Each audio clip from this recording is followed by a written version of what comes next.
So I've talked many times before about how, to me, when it comes to Trump running for office, that there would be many more things that would come out about Trump. That, in essence, when it comes to the future belongs to us, not to him. Republicans, in many cases that I've found, um, they like to pick pieces of things, mistakes that Democrats have made, maybe things that run 100% true, and they run with it.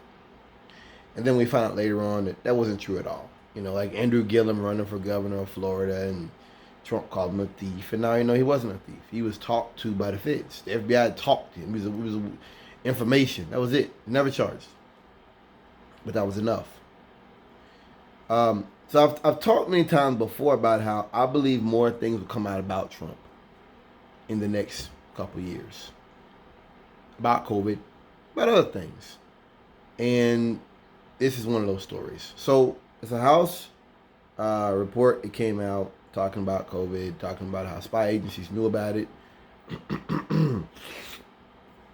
They knew about it back in early January 2020.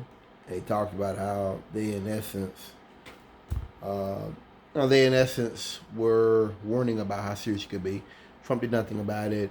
And I was just talking about this not too long ago, how these Republicans, they have no honor about them. I live in the real world. I live in the world of mass shooters. I live in the world of a president that lets a pandemic loose and does nothing about it.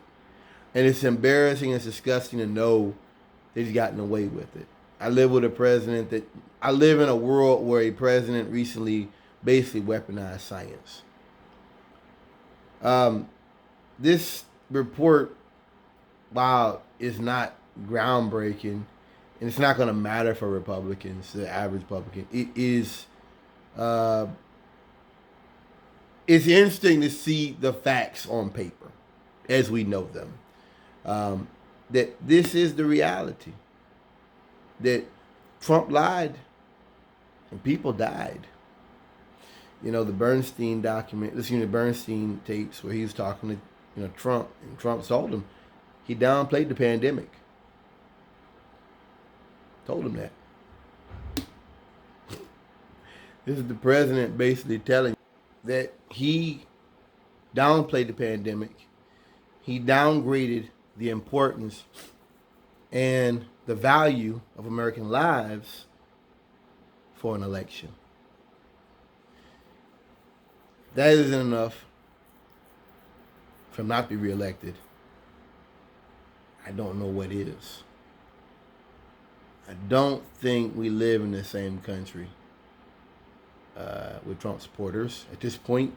But it is invigorating. It's eye-opening to see on paper that, yeah, he was getting briefed in January and he wasted 2 months and did nothing about it. Republicans ran around and screamed and blocked ambulances and talked about how COVID was a Chinese hoax, Democrat hoax, and how they talked about how there was experiments being done on people's families in the hospital, which was lies, and talked about using horse dewormer, all those things. That's where America went. America degenerated into a society where it was conspiracy theories. It wasn't about science. It wasn't about facts or reality. It was about conspiracy theories. And I think it's, like I said, so many things conservatives do are about the moment, like taking little things and blowing them out, putting 100 on 10. And every so often, the facts come out and they show you it wasn't a monster in the closet. It wasn't a monster behind the bushes. That what those experts said was right. What those people warned about was right. And I think that this put a human face on the intelligence community. This put a human face on public health in America, that people were watching and were on their guard, and that you simply had a president that was unwilling or unable to do his job properly in a reasonable society. And America is not a reasonable society by any means. America is not reasonable at all. But in a reasonable society, this would make Trump basically, you couldn't run him. Not only could you not run him, if you did, this would hurt you long term. Like, this would hurt you down the road.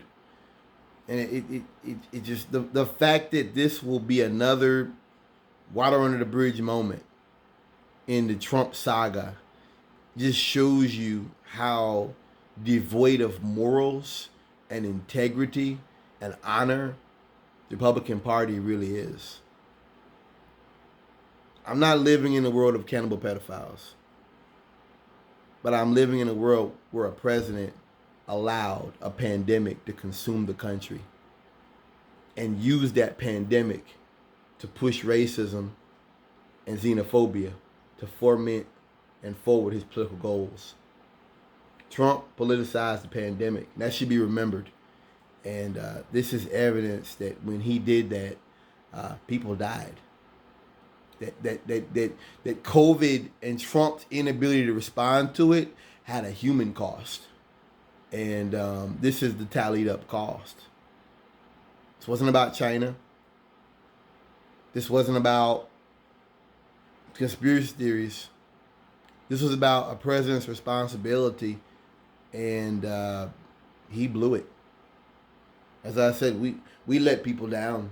We let people down. No doubt in my mind, we let folks down. And